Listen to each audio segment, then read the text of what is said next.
আসসালামু আলাইকুম। National agro Bangla YouTube channel ও ফেসবুক পেজে সবাইকে স্বাগত জানাচ্ছি আর একটি নতুন ভিডিওতে। আজকে আপনাদের সামনে হাজির হয়েছি গাজর চাষ নিয়ে। এটা আমার পরীক্ষামূলক প্লট, 3 শতক জায়গা। দেখেন কত সুন্দরভাবে দাঁড়িয়ে আছে গাছগুলো, সবুজে ঘেরা।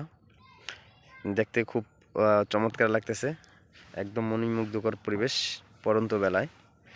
তো এখানে আমি যে চাষ করেছি পরীক্ষামূলক চাষ হিসাবে, আমি যে জাতটা বেছে নিয়েছি এটা টাকি সিটের একটি গাজরের বীজ। তো আপনারা চাইলে করতে পারেন, অনেক সুন্দর একটি জাত।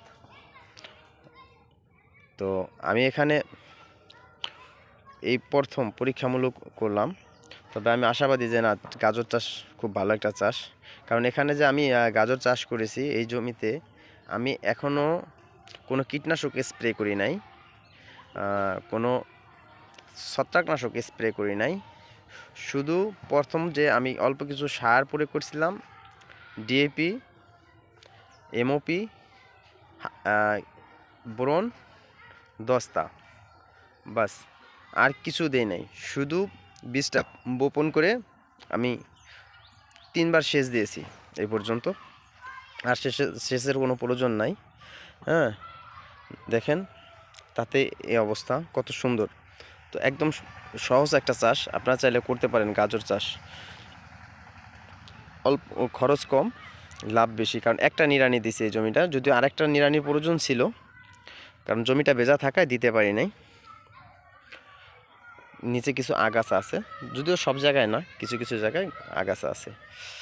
তো আমি আপনাদের এই এখন একটি গাজর দেখাবো, একটু মাটি গোড়া থেকে সরিয়ে দেখাবো যে আসলে গাজর কি পরিস্থিতি এখন বর্তমান বা কেমন হচ্ছে। আমরা এইদিকে একটা গাজরের গাছ বেছে নিব ভালো দেখে, যেটা আমরা করব। এই যে গাজর চলে আসছে, আশা করা যায় যে এখানে ভালো কিছু হবে। তো আপনারা চাইলে এই গাজর চাষটা করতে পারেন, একদম সহজ পদ্ধতি আর অত্যন্ত লাভজনক হবে এই গাজর চাষ। যেহেতু আমি পরীক্ষামূলক করছি 3 শতক জায়গা, তাতে বুঝতে পারলাম যে না, এটা ভালো একটা প্রফিট হবে যদি এটা বাণিজ্যিক আকারে বড় আকারে করা হয়। তো আপনারা চাইলে করতে পারেন। তো আজকের মতো এখানে বিদায়, সবাই ভালো থাকবেন। আসসালামু আলাইকুম।